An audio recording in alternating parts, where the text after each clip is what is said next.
आज मीठे बाबा हमें कहते हैं कि हमें इस शरीर से तंग नहीं होना है ना।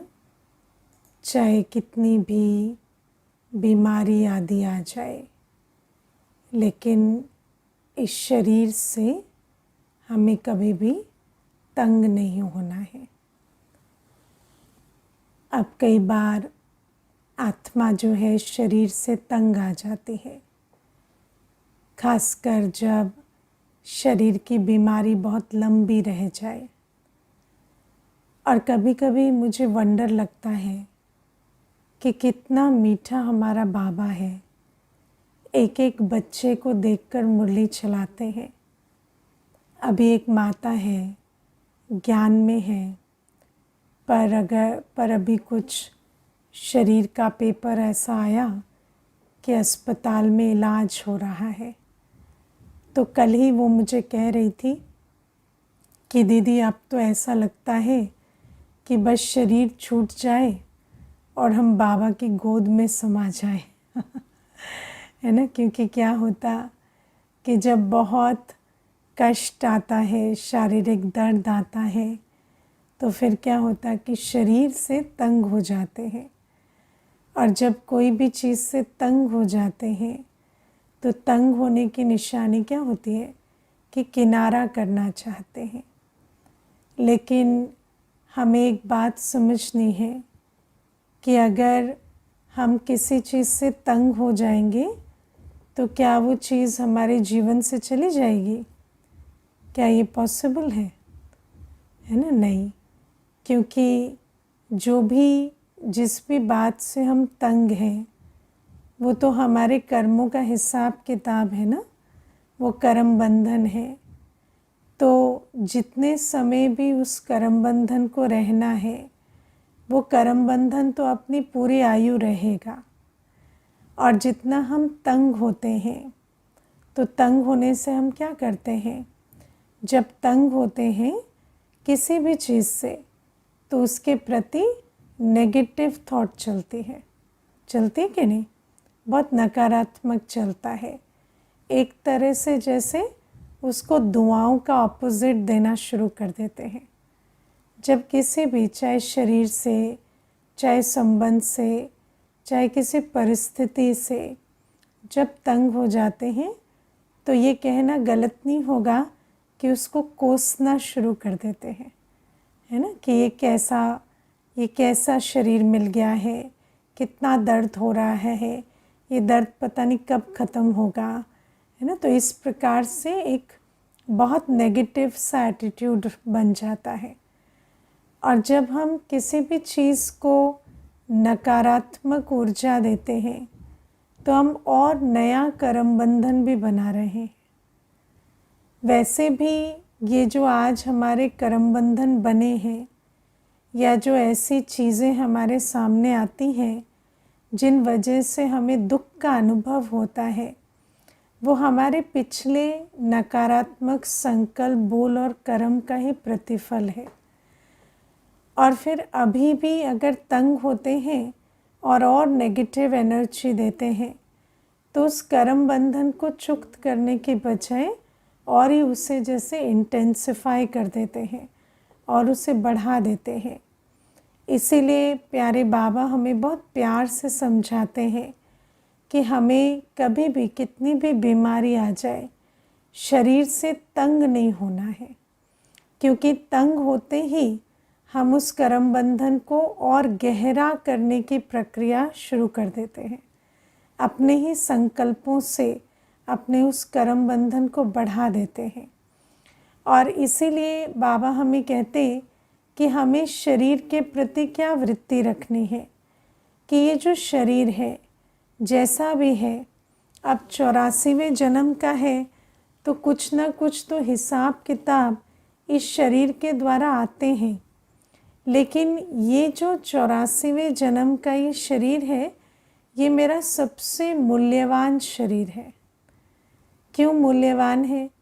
क्योंकि देखो, सबसे पहली चीज़ तो बाबा की दृष्टि इसी शरीर पर पड़ती है है ना। वैसे तो बाबा आत्मा को देखते हैं, लेकिन आत्मा जब शरीर के साथ बैठती है तो इसी शरीर पर भी बाबा की दृष्टि पड़ती है। आप सोचो, हम कहते हैं सतयुगी शरीर बहुत सुंदर होगा, लेकिन उस सतयुगी शरीर पर कभी बाबा की दृष्टि नहीं पड़ेगी। लेकिन ये संगम युगी शरीर जो है, इस पर बाबा की दृष्टि पड़ती है और ये बहुत वैल्यूएबल शरीर है। इसीलिए बाबा हमें हमेशा कहते हैं कि इस संगम युगी शरीर की वैल्यू को जान, इसकी हमें संभाल भी करनी चाहिए। एक तो हमें संभाल करनी चाहिए, फिर हमें सफल भी करना चाहिए। और क्योंकि कई बार जब बॉडी कॉन्शियस होते हैं तो शरीर की संभाल तो बहुत करते हैं पर सफल नहीं करते। लेकिन बाबा हमें कहते हैं कि इस शरीर की बहुत वैल्यू है और इस शरीर की संभाल भी करनी है और सफल भी करना है। और क्योंकि तन मन धन ये संगम युग के हमारे वो रिसोर्स हैं जिनके द्वारा हमारा भाग्य बनता है। इसी तन के द्वारा हम सेवा करते हैं, इसी तन में बैठ हम मुरली सुनते हैं, इसी शरीर के द्वारा मैं आत्मा बाबा को याद करती हूँ। तो इसीलिए बाबा हमें कहते हैं कि इस संगम युगी शरीर की वैल्यू को मुझे नहीं भूलना है।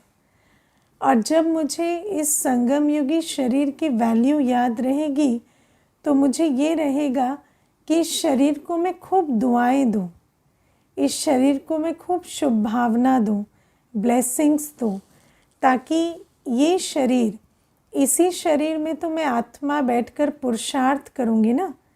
मुझे अंत तक इसी शरीर के साथ बाबा को याद कर अंतमते सोगति को पाना है।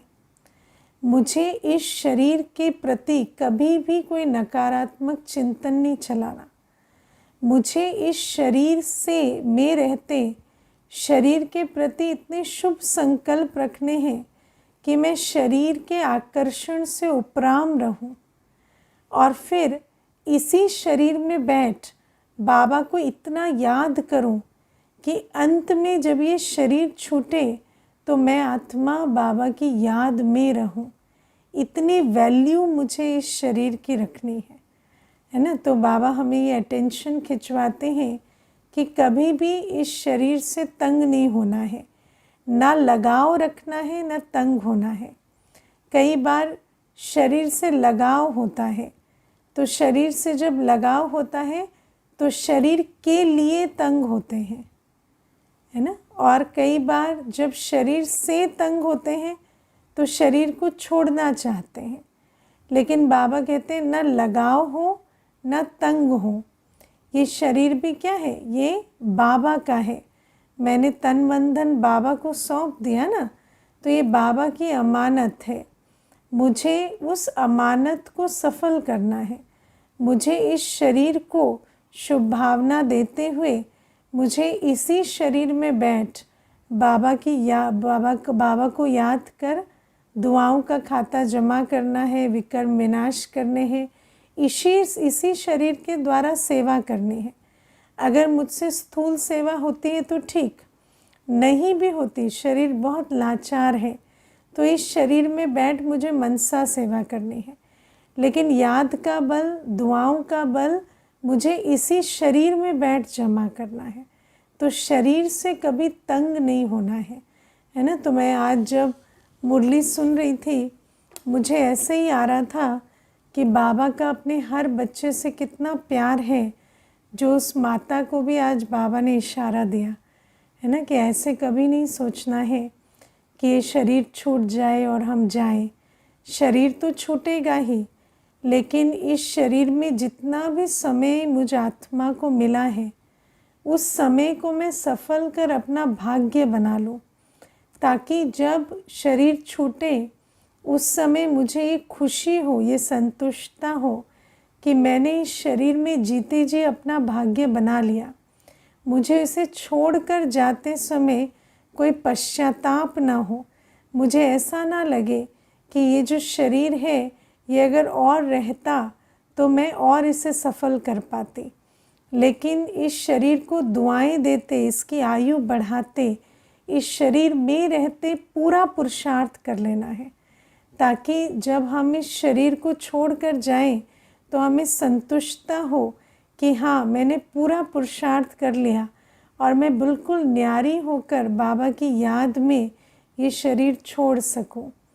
तो ये पहली शिक्षा बाबा हमें देते हैं। फिर प्यारे बाबा आज हमें दृष्टांत स्वरूप और कर्म बंधन मुक्त बनने की विधि बताते हैं।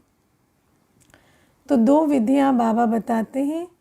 एक कि जब हम त्रिकालदर्शी होकर किसी भी कर्म का आदि मध्य अंत सोच समझकर कर्म करते हैं तो हमारे द्वारा कभी विकर्म नहीं बनते, सदा सुकर्म बनते हैं, है ना। तो ये पहली चीज़।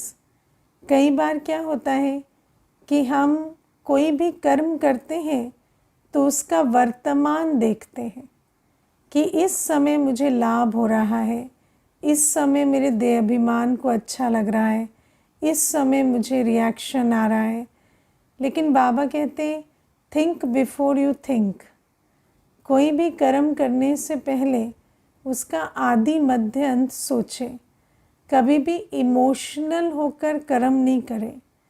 त्रिकालदर्शी की सीट नॉलेजफुल की सीट है।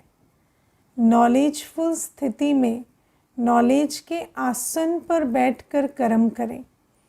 क्या मुझे ये स्पष्ट हो गया है कि मेरा एक एक कर्म, मेरे एक एक संकल्प बोल कर्म का जो असर है वो मेरे 84 जन्मों के भाग्य पर पड़ता है? क्या इतनी आपको अटेंशन रहती है? किस किस को रहता है इतना अटेंशन?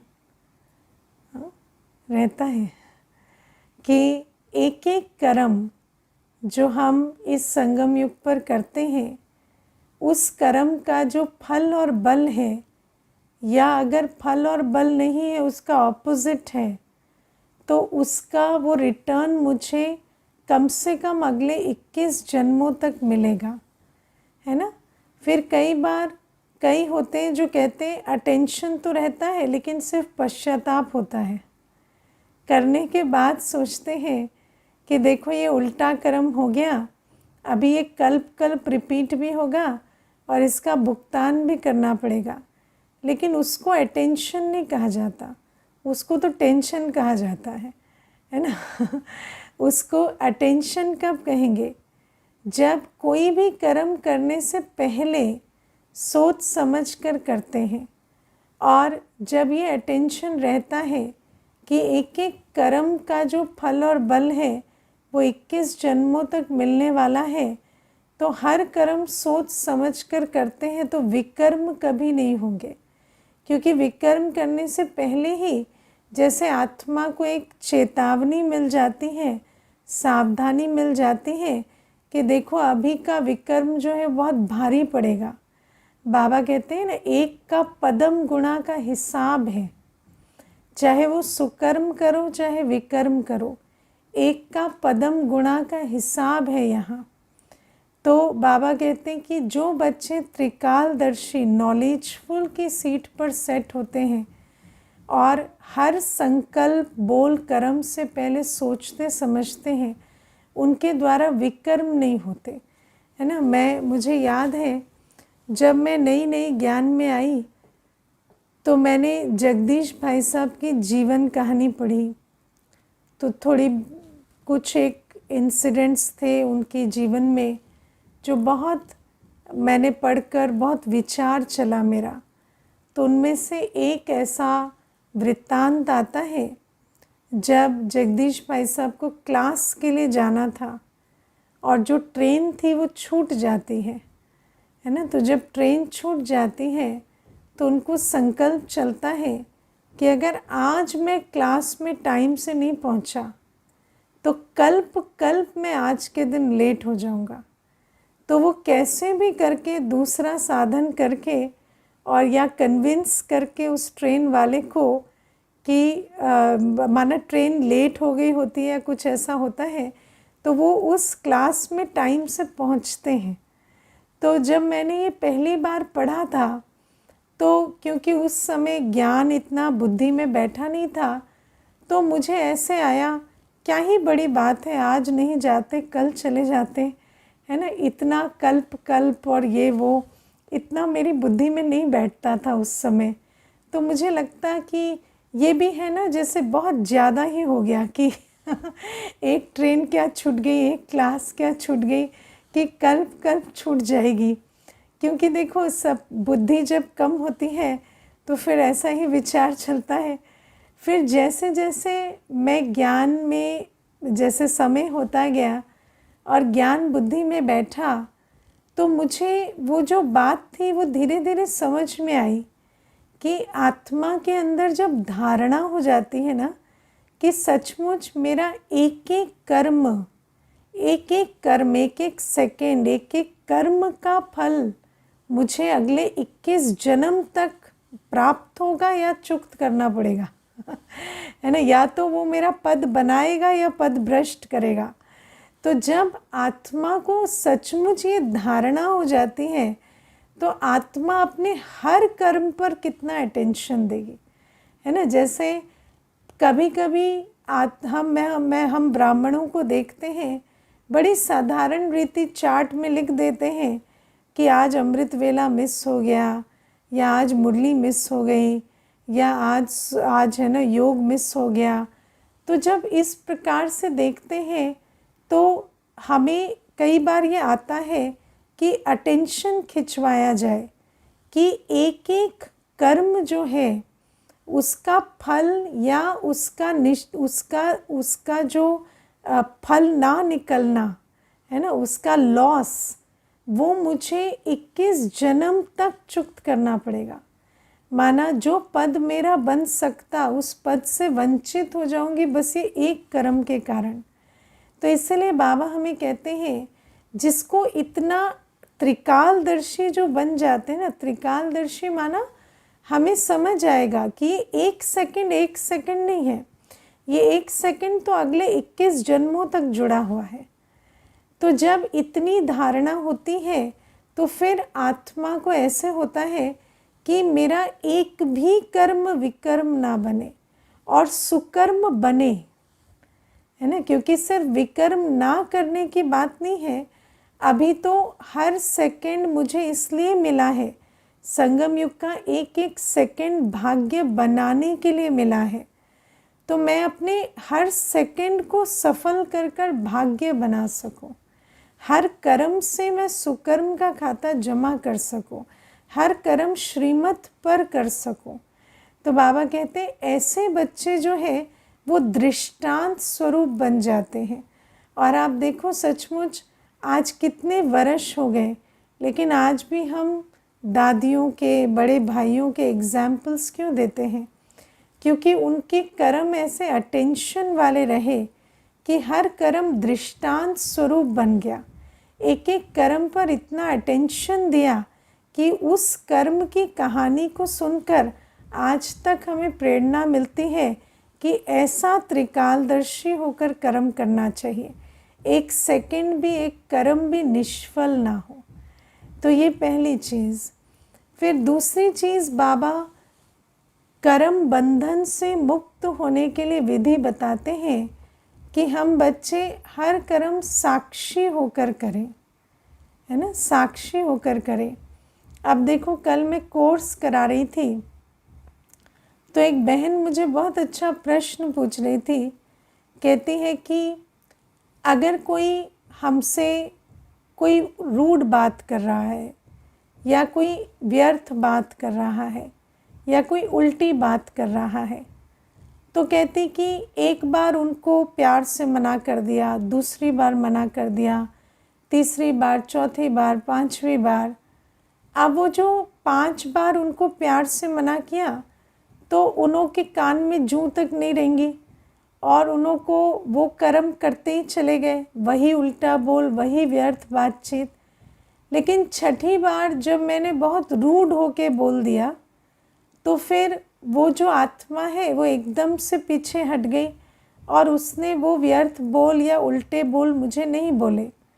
तो कई बार ऐसे आता है कि कई परिस्थितियों में उल्टा कर्म करना ही पड़ता है ना। तो वो ये प्रश्न पूछ रहे थे कि क्या ये बात राइट है कि कुछ परिस्थितियों में उल्टा बोलना ही पड़ता है या सामने वाले के साथ रूड होना ही पड़ता है या जवाब देना ही पड़ता है।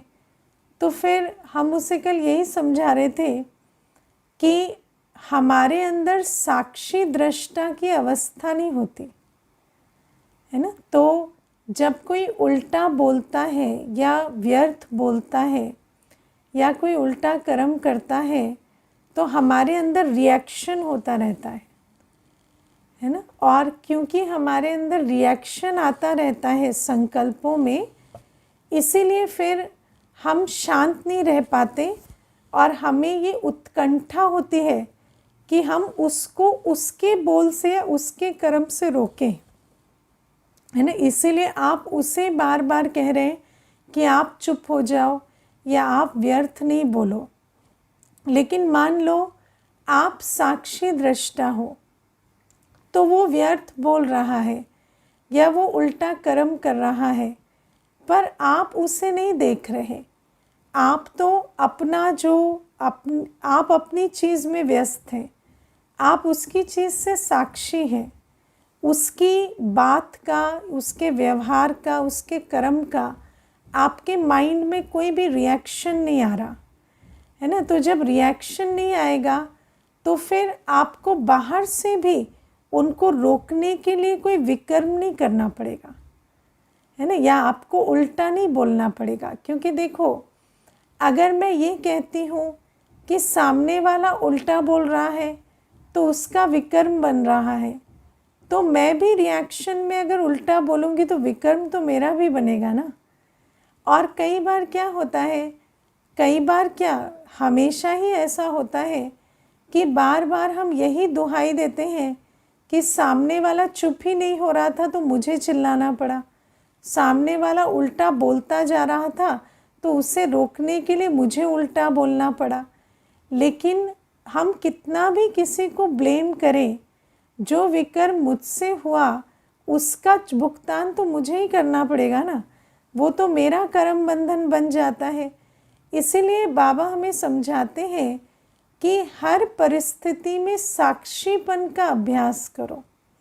साक्षीपन माना हम सब कुछ देख रहे हैं, पर आत्मा ऐसी स्थिर अचल अडोल अवस्था में बैठकर हर सीन देख रही है कि किसी भी परिस्थिति का, किसी के भी बोल या व्यवहार का मेरे अंदर संकल्पों में कोई रिएक्शन नहीं आ रहा।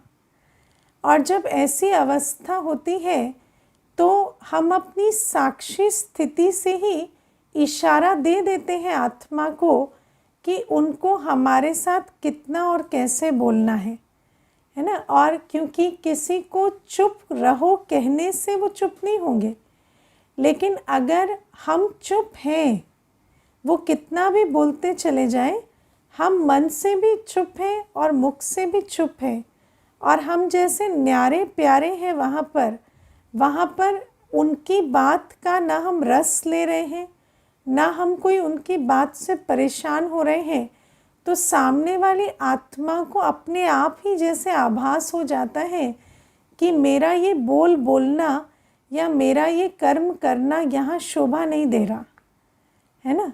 तो इस प्रकार से ये जो हमारी न्यारी प्यारी अवस्था है, न्यारी प्यारी अवस्था एक बहुत ऊंची डिग्निटी की स्टेज होती है। और इस न्यारी प्यारी अवस्था, इस कमल पुष्प समान अवस्था में जब हम स्थित होते हैं तो मुझे किसी को ये कहना नहीं पड़ता कि आप अपनी हद में रहो, लेकिन जैसे हमारी अवस्था ही उनको बता देती है कि वो अपनी हद पार कर रहे हैं और वो वहाँ पर अपने आप ही बैक ऑफ कर जाएंगे। तो बाबा हमें समझाते हैं कि कभी भी साक्षी अवस्था से हिलो नहीं, जब हम साक्षी अवस्था की जगह देभान में आ जाते हैं तब हमारे अंदर रिएक्शन होता है और हम अपने अंदर जो हमारे अंदर तनाव हो रहा है, तंग हो रहे हैं, या हमें गुस्सा आ रहा है, या हमें चिड़चिड़ापन हो रहा है, उस कारण से हम अपने इमोशंस से डील करने के लिए कुछ ना कुछ बाहर विक्रम बनाते हैं और वो विक्रम हमें फिर कर्म बंधन में डालता है। तो हमें इस पूरे चक्र को समझकर सदैव साक्षीपन में स्थित रहना है ना। मुझे याद है, मुझे एक बार कहीं पर हम गए थे तो किसी ने हमें कहा कि आप भोजन क्यों नहीं कर रहे हैं, आप भोजन करिए। तो मैंने उनको कहा नहीं, हम नहीं करते हैं। तो उन्होंने मुझे कम से कम भी 15 मिनट बहुत सारी बातें बोली कि आप लोग दूसरे को नीचा, अपने को ऊंचा समझते हैं, ऐसा ऐसा बहुत सारी बातें, है ना। फिर वो सारी बातें मैं साक्षी होकर सुनती रही। उसके बाद अंत में मैंने कहा हाँ, लेकिन हम भोजन तो नहीं करते हैं। तो बस ख़त्म हो गई बात। तो अभी जब वो 15 मिनट बोल ही चुके थे, उसके बाद उनके पास भी कुछ बोलने के लिए बचा नहीं था, तो मुझे भी और कुछ एक्स्ट्रा नहीं बोलना पड़ा और वो बात ख़त्म हो गई। तो बाबा हमें कहते हैं चाहे कोई कुछ भी कहे, कुछ भी करे, आप अपनी जगह पर अचल अडोल और बिल्कुल बिना संकल्प के, बिना रिएक्शन के स्थित रहो, तो सामने वाली आत्मा भी आपकी ये जो स्थिर पोजीशन है ना, उसको देखकर अपनी पोजीशन का चुनाव कर लेती है। लेकिन उसके लिए हमें स्वयं में बहुत साक्षीपन की स्थिति चाहिए, क्योंकि हम दूसरे को समझाने में तुल जाते हैं ना। हमें लगता है कि दूसरा समझ जाए कि वो रॉन्ग कह रहे हैं या राइट कह रहे हैं, हम उन्हें शिक्षा दे दें।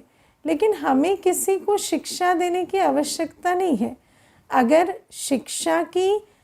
उनको शिक्षा लेनी होगी तो हमारे कर्मों से ले लेंगे, है ना। अच्छा, बच्चे झगड़ते हैं कंटिन्यूसली, तो साक्षी कैसे रहें? अब इसमें हमें समझना है कि जो ज्ञान है वो हमें, जब छोटे बच्चे होते हैं तो छोटे बच्चे जो होते हैं वो हमारी रचना है ना। तो वहाँ पर जो ज्ञान जनरली हम सुनते हैं वो अपनी रचना पर अप्लाई नहीं होता। रचना के ऊपर तो हमारा पूरा कंट्रोल है ना। तो उनके साथ हमें साक्षी नहीं होना है। ऐसे नहीं कि एक बच्चे ने दूसरे को मार ही दिया और मार साक्षी होके देख रही है, ऐसे नहीं करना है। हमें वहाँ पर बच्चे को जो है रोकना है, टोकना है, उनको मना करना है। ज़रूरत पड़े तो दोनों को अलग अलग कमरे में बंद भी कर देना है, कोई ऐसी बात नहीं है, क्योंकि वो हमारी रचना है। जैसे हाथ पैर कर्मेंद्रियां हमारी रचना है ना, हम अपनी कर्मेंद्रियों के प्रति साक्षी थोड़ी होते हैं, हम उसके मालिक बनकर चलते हैं। ऐसे छोटे बच्चों के प्रति मालिक बनकर चलना होता है। छोटे बच्चों के प्रति, क्योंकि जैसे ये शरीर की इंद्रियां हमारी रचना कहलाती हैं, ऐसे बच्चे भी रचना कहलाते हैं। जब बच्चे बड़े हो जाते हैं तब वो और हमारी रचना नहीं है, तब तो वो एक इंडिपेंडेंट इंडिविजुअल बन गए। उस समय पर हमारा उन पर कंट्रोल नहीं है, तब हम साक्षी होते हैं। तब हम जो हमें हमारा फ़र्ज़ है, ड्यूटी है, हम उन्हें समझाते हैं, लेकिन वो नहीं समझते तो हमें साक्षी होना पड़ता है। लेकिन छोटे बच्चे जो हम पर डिपेंडेंट हैं, जिस आयु तक वो हम पर अपनी पढ़ाई, शरीर निर्वाह, हर चीज़ के लिए हम पर निर्भर हैं, तब उन बच्चों पर हमारा पूरा अधिकार है और हम पूरी अथॉरिटी से, मालिकपन के साथ उन्हें हर बात कहें। लेकिन इसमें भी हमें देखना है कि जैसे बाबा हमें कर्मेंद्रियों को वश करने के लिए क्या विधि सिखाते हैं, कर्मेंद्रियों को या मन बुद्धि को वश करने के लिए बाबा कभी हमें ये नहीं कहते कि उन्हें फोर्स करो या क्रोध से या कोई मारपीट से कर्मेंद्रियों को संभालो। बाबा ने कभी ऐसे कहा है कि आँख फोड़ दो अगर आँख गलत चीज़ें देखती है, नहीं ना। तो हमें कैसे कर्मेंद्रियों को कंट्रोल करना है? अपने स्वमान की सीट पर बैठकर, जितनी मैं मालिक हूँ, मैं मालिकपन की सीट पर जितनी स्थित हूँ, उतना मेरा ऑर्डर माना जाएगा। तो ऐसे ही जब हम बच्चों के साथ भी चलते हैं, तो जितना आप अथॉरिटी में स्थित हैं, आपके अपने अंदर ये स्वमान है कि मैं माँ हूँ, मैं पिता हूँ, तो बच्चा क्यों नहीं मेरी बात मानेगा। जब आप अथॉरिटी में, लव और लॉ के बैलेंस में स्थित हैं, तो बच्चा बात मानेगा। लेकिन जब हम अपनी अथॉरिटी से नीचे आ जाते हैं, जब हमें अपने अंदर, मैंने ये थॉट क्रिएट कर लिया है कि बच्चा मेरी नहीं सुनता है ना, माता पिता अपने अंदर ये स्वमान ले आते हैं, स्वमान का ऑपोजिट ले आते हैं कि बच्चा मेरी बात नहीं सुनता है। तो जब आप सारे दिन अपने को ये कहेंगे कि बच्चा मेरी सुनता नहीं है, तो बच्चा सुनेगा कैसे। अब बच्चे की क्या मजाल जो वो ना सुने। लेकिन जब अपने आप ही परमिशन दे रखी है कि नहीं सुनता है, जैसे हमने कर्मेंद्रियों के साथ भी क्या किया, मन चंचल है, मन घोड़ा है, मन काबू में नहीं आता, ऐसा कह कह कर मन को दुश्मन बनाया। ऐसे ही आज हम बच्चों के साथ भी करते हैं। आजकल बच्चे मानते नहीं, आजकल बच्चे सुनते नहीं, आजकल बच्चे टीवी के बिना देखते नहीं है, खाते नहीं हैं। जब हम सारे दिन यही गीत गाते रहेंगे, तो बच्चे ऑब्वियसली हमारी बात नहीं सुनेंगे। लेकिन अगर मैं मालिकपन की स्थिति में स्थित हूँ, सीट पर सेट हूँ कि मैं आत्मा माता पिता के रोल में हूँ, तो बच्चा क्यों नहीं मेरी बात सुनेगा, वो सुनेगा। और उस अथॉरिटी से आप कहेंगे तो ज़रूर बच्चा बात सुनेगा। मैं आपको इसमें एक बात सुनाती हूँ। एक बार एक माता आई, तो उसका बच्चा जो था वो गालियाँ देता था, है ना। तो माता जो थी वो उन गालियों से अपमानित हो जाती थी, है ना। तो माता को बेटा गाली दे रहा है। बेटा कितने वर्ष का है? 7 वर्ष का। 7 वर्ष का बेटा माँ को गालियाँ दे रहा है और माँ रो रही है और कहती इतना अपमानित महसूस होता है कि मैं बता नहीं सकती। तो मैंने उस माता को कहा, अगर एक 7 वर्ष के बच्चे को आपने ये इंडिकेशन दे दिया है कि तुम्हारे बोल से मुझे अपमानित महसूस होता है, तो आप सोचो आपकी क्या अथॉरिटी होगी उस 7 वर्ष के बच्चे पर, है ना। वो तो 7 वर्ष का बच्चा है, वो गाली देता है, आप उसे बहुत स्ट्रिक्टली, है ना, उसकी कोई भी प्यारी चीज़ बंद कर दो, उसको सज़ा दो। सज़ा कोई हिंसा के रूप में नहीं, लेकिन वो सज़ा जो है, जिस चीज़ से उसका अटैचमेंट है, बंद कर दो उसे। और उसे पता चलने दो कि ये अथॉरिटी आपके पास है और उसको आपकी बात सुननी पड़ेगी, आपका सम्मान करना पड़ेगा। और अगर बच्चा अपनी लाइन, और आप सोचो अगर माँ ऐसे रो रही है, तो इसका मतलब ये सिलसिला तो बहुत समय से चल रहा है ना। और बच्चे को तो एक तरह से ये पूरा अंदर कॉन्फिडेंस आ चुका है कि मैं माँ को कहता हूँ, रुला देता हूँ। तो अब वो माँ दोबारा जब अपना स्वराज्य लेना चाहेगी तो बहुत मुश्किल हो जाएगा। इसीलिए जैसे आज 63 जन्मों का मालिकपन का भान आत्मा का भूल गया, तो कितनी मुश्किल होती है ना। सारे दिन मैं आत्मा हूँ, मैं मालिक हूँ, रट रट के फिर मन मानता नहीं है ना। तो कितनी मेहनत करनी पड़ती है, क्योंकि एक बार अपनी अथॉरिटी छोड़ दी तो बहुत मेहनत करनी पड़ती है उसको वापस लेने की। इसीलिए अपने अंदर ये कभी भी भूल से भी, क्योंकि क्या होता है, चारों तरफ ये बातें सुनते हैं ना कि बच्चे सुनते नहीं है, बच्चे मानते नहीं है, बच्चे सुनते नहीं है, मानते नहीं है, तो वही भाषा हम स्वयं से भी बोलने लगते हैं। लेकिन आप अपने जीवन में देखो, क्या हम सुनते नहीं थे, क्या हम मानते नहीं थे? तो बच्चा क्यों नहीं सुनेगा, क्यों नहीं मानेगा? जिस बच्चे का भरण पोषण, स्कूल, एजुकेशन सब कुछ आपके पे निर्भर है, वो आपकी क्यों नहीं सुनेगा, क्यों नहीं मानेगा? तो आप अपने को पहले मास्टर सर्वशक्तिवान की सीट पे सेट करो। आज बाबा ने कहा ना, मैं मास्टर सर्वशक्तिवान हूँ।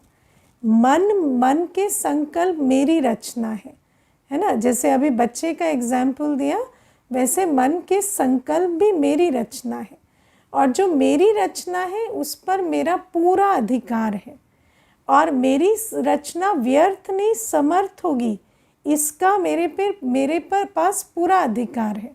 और मैं मन की मालिक बन समर्थ संकल्पों की रचना करूं।